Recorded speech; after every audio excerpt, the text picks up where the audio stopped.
So we were founded just over 10 years ago when I was in the Royal Academy, a museum in the centre of London, with my 3 children at the Aztec exhibition. I don't know if any of you saw it.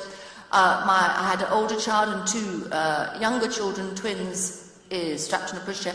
And one of my children, 3 years old, shouted, and I've never denied he shouted, "Monster, monster," at this statue which looked just like a monster. Had snakes for hair, a big beak for a nose, and I thought, this is fantastic. I've got a 3-year-old that's appreciating pre-Hispanic art. How good can it get? So I bent down and I said, yes, it looks just like a monster. And at that moment, a room warden came over, a gallery assistant came over and said we were being too noisy and threw us out. Wrong family.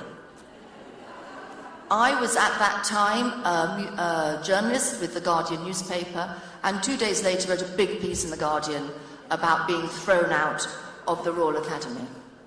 And what was really interesting was by the end of that day, we had at the paper over 500 emails from other families saying, museums aren't working for us, let's try and make it work.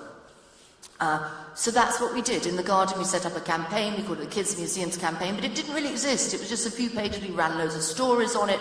I began touring the country talking about how to make your museum family friendly.